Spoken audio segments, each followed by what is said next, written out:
Hello and welcome to another cat and robot tech video. I am of course the robot, and that gremlin behind me is the cat. Today we have an exciting video, as this GPU review has been requested weekly since even before its launch, and that is none other than the RX 9070 XT. We didn't get the XT. Huh? We didn't get the XT version? Well, we didn't get the XT version, we just got the regular one. I just want you to know that you are a continued disappointment and a blight on my non-existent soul. Every time I am excited for something, you just take it away like I am ROPS on a 50 series GPU. Fine, whatever. Hello, and welcome to another disappointment. I am the robot, and welcome to my life. Today we have a somewhat exciting tech video about the RX 9070. Cat, did you at least get a nice-looking one, maybe with some RGB to increase our frame rate? Nope, the opposite in fact. Well, now I have to know, which one did you manage to buy? Well, it's from ASUS. It was really hard to get. It's all black, has no RGB, and has the word Prime across it. Did you say it has the word Prime written across it? That is right. I nicknamed it that Darth Bezos.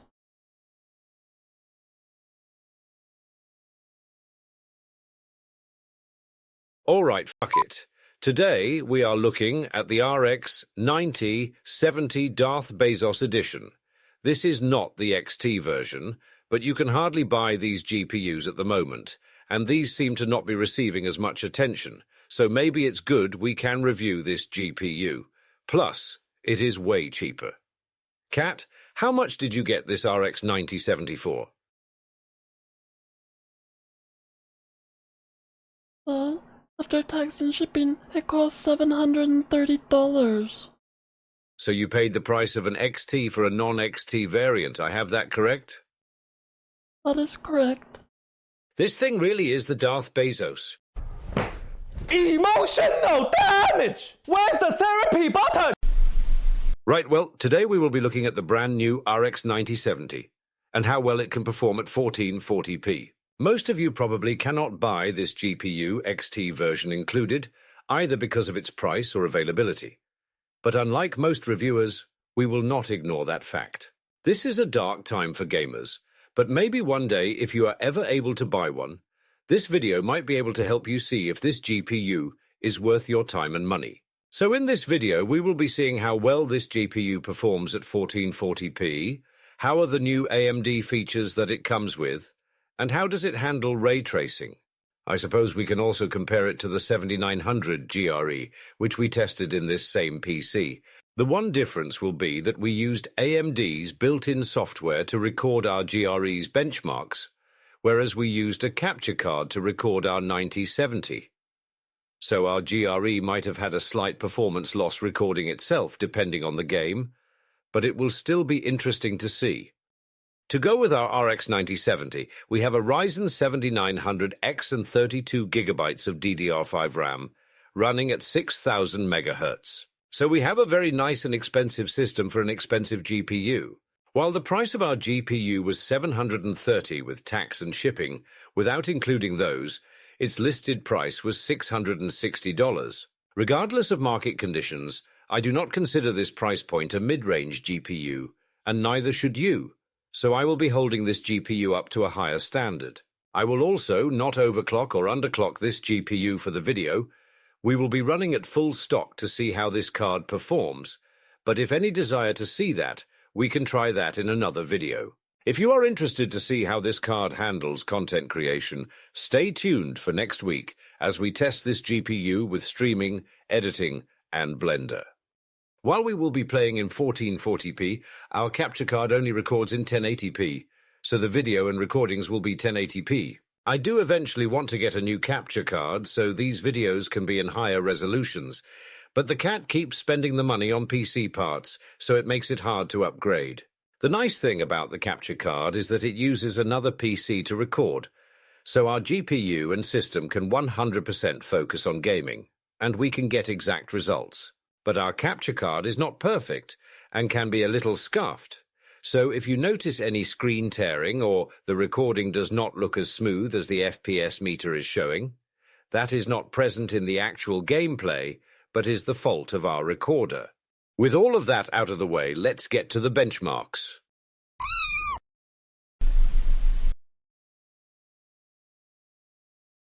We will start our benchmarks off with Fortnite. Just like our B580, Fortnite set all our graphic settings to epic with the RX 9070.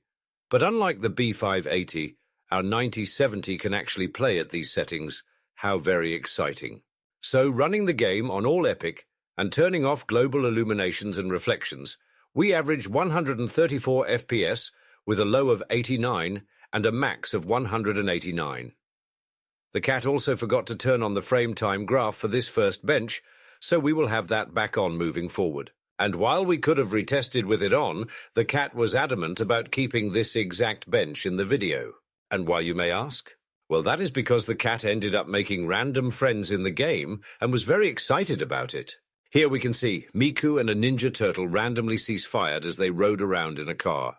And rode around they did, blasting people in strange drive-bys with very little accuracy.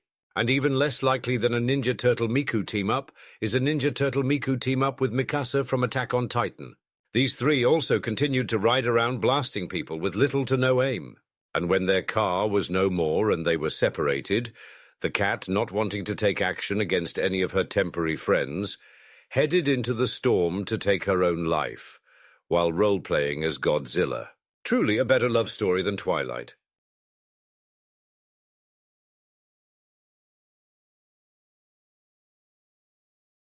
For Indiana Jones, we will start out on the Supreme preset in native with no upscaling, because our RX 9070 ain't no punk bitch.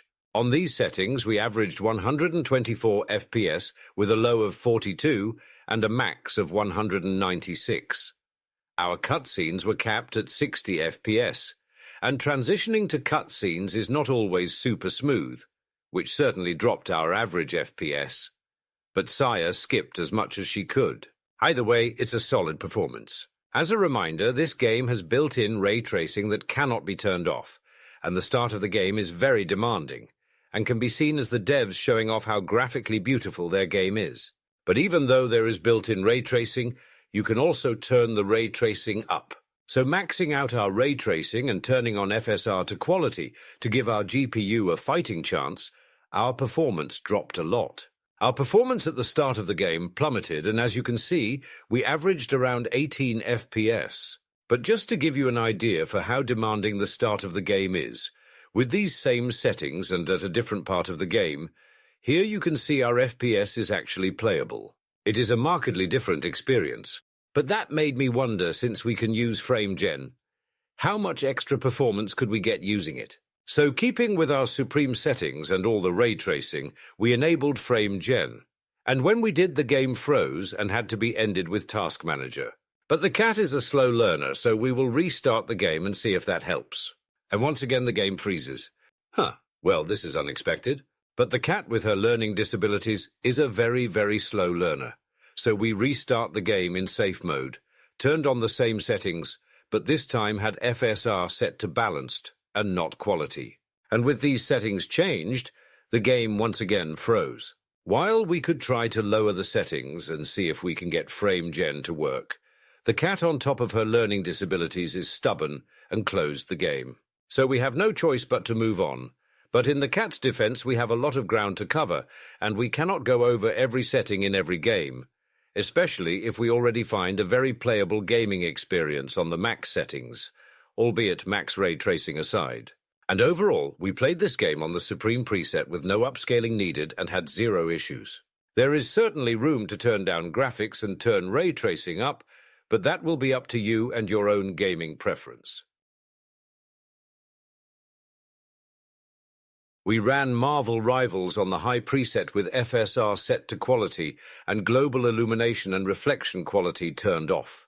It is important to note that when we hit the Optimize Settings button, the game set us to the medium preset, but we ignored that because this is an expensive GPU, and if it wanted to run on all medium settings, it should have been $200 cheaper. Also interesting to note is that this game is on AMD's list of FSR4 supported titles, although there is nothing in the game settings that indicates that we can use FSR4, and if you were to turn on frame gen, it still shows as FSR3, so I am not too sure which version of FSR we are running on, but I am going to assume it is not FSR4. At any rate, with these settings, and on the high preset, we averaged 165 FPS with a low of 73 and a max of 241. And in this match, Saya got her first MVP. Good for her, she is the most valuable potato. While these were certainly good results, I once again want to remind you all that we spent $730 on a $550 MSRP card for a base model with no extra frills. This is the type of GPU to go $20 to $30 under MSRP when there are sales, but instead we are stuck in the worst timeline. So with that in mind, I am not happy on the high preset here. Turning the game to the ultra preset and turning nothing off, we averaged 116 FPS with a low of 48 and a max of 168. Okay, Darth Bezos, that was a decent performance, I have to admit, and I was expecting somewhat worse. While I would still probably play on the high preset, I don't think most would have issues playing on Ultra. But this is an esports title, and usually people want more performance than looks. But with this GPU, you certainly have room to turn down settings for a lot of performance gain. And I mean, at this price, I would expect nothing less, but then who knows? We are on the darkest timeline after all. For Grand Theft Auto 5, we get the new and exciting enhanced version. This is a game that is so old, you could have rented it from Blockbuster. But luckily for us, Rockstar was feeling kind enough to reward the loyalty of the peasants with a graphical update. With Grand Theft Auto's new enhanced version, we get access to the exciting feature of ray tracing. I see no reason not to max out the settings, so for our first test, we set the game to its maximum ray tracing preset. On these settings, we averaged 91 FPS, with a low of 68 and a max of 117. And it was a solid experience, especially for a single-player game, but I was expecting to at least be over 100 FPS. Still not bad, but we will turn down the graphics to the high ray tracing preset and see how our system fares. On these settings, we averaged 155 FPS, with a low of 126 and a max of 164. Admittedly, we did spend a good deal of this benchmark outside of the city, which could have gained us anywhere between 5 to 10 more FPS to our average, but the majority of the game is not in the city, so oh well. The only real shame here is our capture card. It would be nice to fully show you all just how shiny and nice the game looks on these settings, but our 1080p capture fails at it. It's moments like this I cannot wait for DLSS 5. Where we can just all close our eyes and imagine the amazing frames and graphics. So go ahead and close your eyes and imagine how nice this game looks in its actual 1440p gameplay. See, isn't that nice? I am so glad I could share this DLSS 5 GTA benchmark with all of you. Right, well, I suppose we can move on. Once again, the cat played one round on HELLDIVERS, was happy with the performance and did not test more. And once again, that is a very bad cat. But in her defense, our one benchmark was over 100 FPS average, and we were playing on the highest settings. On HELLDIVERS, we ran on its ultra preset, and we averaged 103 FPS, with a low of 83 and a max of 140. The game looked amazing, and our FPS was solid. But I do understand many would want more frames, and there is certainly room to turn down graphics and gain more performance, but the cat did not test that, so once again, bad cat. Still, though, I cannot say this performance surprises me. From the GPU, I mean, although for the cat as well, I suppose, but once again, this is not a cheap GPU, so I expect democracy for this price to spread like butter. After all, nothing says democracy quite like capitalism. Well, at least in America. At any rate, and to nobody's surprise, our Darth Bezos spreads democracy well. It did ask me for my credit card at one point, though, so that was strange. We ran Hogwarts Legacy on all of its ultra settings with all ray tracing options turned to max and with no upscaling. With these settings and running around the castle, we averaged 145 FPS, with a low of 33 and a max of 205. A very solid performance, and while not fully surprising, it was still nice to see. With its full settings and ray tracing, this is a very pretty game, especially around Hogwarts, so it was fun to run around and see it in all its glory. Although there was one spot that killed our FPS for seemingly no reason, so that was interesting. And even though this was a solid performance minus that one part where a Death Eater ate our FPS, we will head into Hogsmeade, which can be a bit more demanding. In Hogsmeade and running about, we averaged 120 FPS, with a low of 75 and a max of 185. Although we lost 25 FPS from our average, it was not really an issue and not something you would notice unless you had an FPS meter up and were watching it. So in conclusion, even the lack of RBG on our Darth Bezos could not dim the magic here. And here we are back to one of the cat's favourite games to benchmark and test, and that is World of Warcraft. And no, it's not because the cat is addicted, or the fact she has to pay a subscription to play. It's the fact that this game has the single most important test of any GPU tech video, and that, of course, is zooming into a rock. And as you can see here, while zooming into a rock, our FPS with the RX 9070 soars to new heights. Simply amazing. While this is amazing for any to see, I think what most would benefit from here is a graph to really show you all how amazing this performance is. So here is a graph comparing every GPU we have ever zoomed into a rock with, to show you all the power scaling while zooming into a rock. Perhaps some of you now may understand why this is so important. Right, well, with that important test done, we can move on to the rest of the WoW benchmark. World of Warcraft is a very unoptimized game and can be more CPU reliant, while also not always fully utilizing the CPU. The performance you can experience with your PC can and will vary across the game greatly. Not all cities, zones, or raids will have equal performance, but as always, that does not stop us from testing and getting a baseline performance of what you might expect out of our tested GPU. For this benchmark, we put our graphics to the 8 out of 10 setting slider, and as always, you can change certain settings to get a better experience, but we will stick to the preset to make our results as repeatable as they can be for World of Warcraft. Starting with the current expansion's main city, and flying about and sitting in a spot that can eat FPS, we averaged 96 FPS, with a low of 53 and a max of 225. Your results here will vary greatly, depending where you are at in the city and how many people are zoned in. As you can see in this current spot, our FPS will be at its lowest compared to the rest of the city, but it is a popular spot where many hang out. And of course in other cities, you may experience a great deal more FPS. Moving outside of the city, we averaged 244 FPS, with a low of 96 and a max of 367. And once again, each zone will vary, but you will most likely see over 200 FPS in most zones, minus some event areas. Heading into one of the new raids, we averaged 114 FPS, with a low of 64 and a max of 247. During certain boss encounters or pulls, our FPS can certainly dip, but I was still impressed with our RX 9070 here. Although it does not seem impressive, anything over 70 plus FPS in some boss fights is impressive in this game.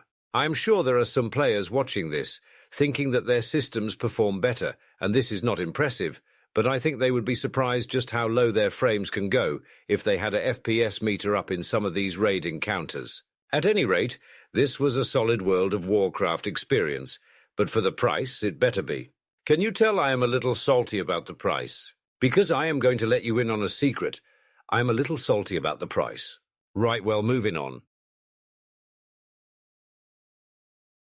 Cyberpunk is a game with many different settings to play with, and many may have different preferences of what they find acceptable. As always, this is the game that the cat goes all out in testing with all the different setting combinations. For Cyberpunk, we have ray tracing or no ray tracing, upscaling or no upscaling, frame gen or no frame gen, and every combo in between. Sadly, the list of games that support FSR4 is very small, and Cyberpunk is not one of them. That would have been fun to see, but oh well. Right, well, here is our graph of our RX 9070's performance across the board in Cyberpunk. What is most interesting to note about these results is for the low and medium preset with FSR2 on. The cat ran this test 4 different times on both low and medium to be certain, and each time it was only a 1 to 2 FPS difference. More curiously, the card also seemed to perform worse every retest. For example, on the medium preset with FSR2, our first test gave us an average of 195 FPS. The second test averaged 192, the third test averaged 184, and the fourth test averaged 183. And the low preset matched these results. Honestly, I have no idea why this occurred. The card took the same test every time and scored worse each time, truly a Darth Bezos moment. But overall, it was still a solid performance. There is certainly a playable experience here for most gamers and their varied preferences. And as a bonus, here is the graph of how our GRE performed in Cyberpunk. Feel free to pause and compare the two. We ran Counter-Strike 2 on its high preset, and we averaged 266 FPS, with a low of 134 and a max of 380. While this is not a demanding game, with many of the budget and lower-end GPUs we have tested in the past, it is nice to see a GPU easily play this game. Yes, I am looking at you, Battlemage, always struggling with this game. And when I say struggling, I don't mean struggling like the cat when she plays this game. I just mean anything under 200 FPS on medium or lower settings. Either way. And luckily for the cat, we played on high settings, and the performance was solid, so we only had to do the single test. Not that Saya would have played more. She hates this game. Or maybe just this game mode, but she does it because it's chaotic and a good test for our GPU. There is not much more to say here. Our Darth Bezos can play Counter-Strike 2. Is anyone really surprised? Assassin's Creed Shadows is another game that is graphically intensive and has ray tracing and many different settings to try out. While we will not be going as in-depth into testing all of these different settings as we did with Cyberpunk, we will still try out a number of settings. This game technically always has ray tracing on by default, but you can enable where it appears. So, for instance, you can set it only to appear in your hideout. At least I think that is how it works, but either way we will start out with the high graphics preset and ray-traced global illumination set to diffuse plus specular everywhere. So for this first benchmark, we should have ray tracing enabled everywhere. We will also have FSR on and set to quality. With these settings, we averaged 90 FPS with a low of 72 and a max of 115. I think this was a good balance of quality to performance, and the game looked good, but we will try running at native resolution. So running once again on the high preset, we set our upscaling to native, but with these game settings we still had to keep FSR on.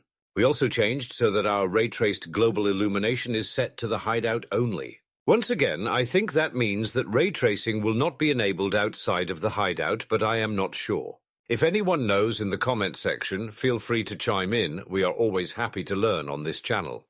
With these settings, we averaged 80 FPS with a low of 65 and a max of 110. Again, this was a solid performance and the game looked very pretty. It is interesting to note that when we talk to someone, our FPS dropped to around 30 where it seems capped. It feels a bit weird to have it capped this low when in dialogue, but whatever. That oddity aside, and while these are high settings with good results, we paid $730 for this GPU, and I am not happy yet. So we turned the settings to the ultra-high preset, with ray-traced global illumination set to everywhere, and we kept the game on native. It should be noted that these are the max settings we are allowed. On these settings, we averaged 49 FPS, with a low of 37 and a max of 67. This is a borderline playable experience, especially since it is a single-player game. And while some few would be fine here just to make the game as pretty as it can be, we can do better. And by better, I mean we can turn on frame gen. Is that better? Probably not, but we will do it anyways. The nice thing about this game is that we can turn on FSR but still have the upscale set to native. So with FSR on, but running at native, we can turn on frame gen. With the game's max settings and frame gen on, we averaged 85 FPS with a low of 71 and a max of 121. It should be noted that the game was also in nighttime as we tested this, so that may have also affected our FPS. Either way, we tested the top settings with this game, and our 9070 did well. There is certainly a lot of room to turn down or tweak settings here, but as always, I will leave that up to you. The Monster Hunter Wilds benchmark is a fun tool because the game is an unoptimized mess, and it's free to use. You can torture so many GPUs on this bad boy. Right, well, let's get into it.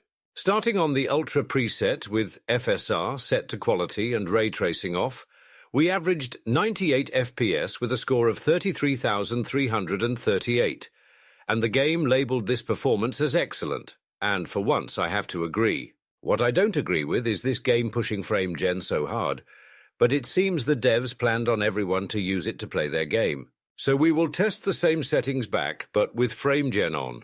With frame gen on, we averaged 177 FPS with a score of 30,181, and once again the game labeled this as excellent. While this did seem fine, the cat is stubborn, and this is an expensive GPU.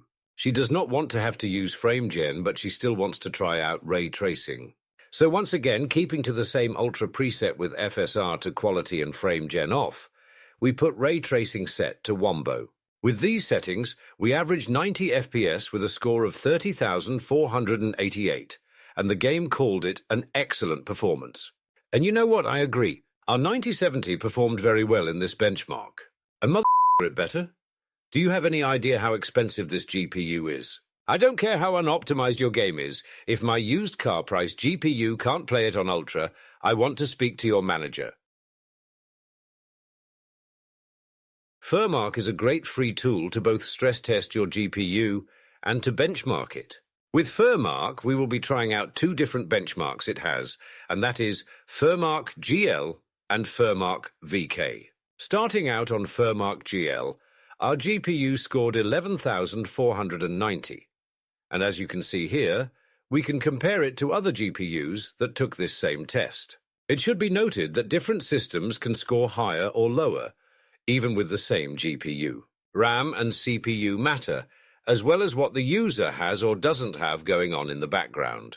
It also does not take in account if anyone overclocks or undervolts their GPU, but still, the cat likes this test for whatever reason, even if it does not make a lot of sense to test. Moving on to the Furmark VK test, we scored 11,687, and once again we can compare to other GPUs that took this test. If you run this yourself, you can also click on others' results to see some basic info about their systems, like their CPU pairings. It's also interesting to see all the new AMD and NVIDIA GPUs being tested. I guess we can compare our results with our GRE. That ran on this same system. For our tests, our GRE scored 11,621 for the Furmark GL test, which beats our 9070. For the Furmark VK test, our GRE scored 10,896, which our 9070 score beats. Right, well, I don't know if that was very helpful, but hopefully it was interesting. If anything, consider our Furmark tests a bonus or a punishment. I will let you decide. How fun for you.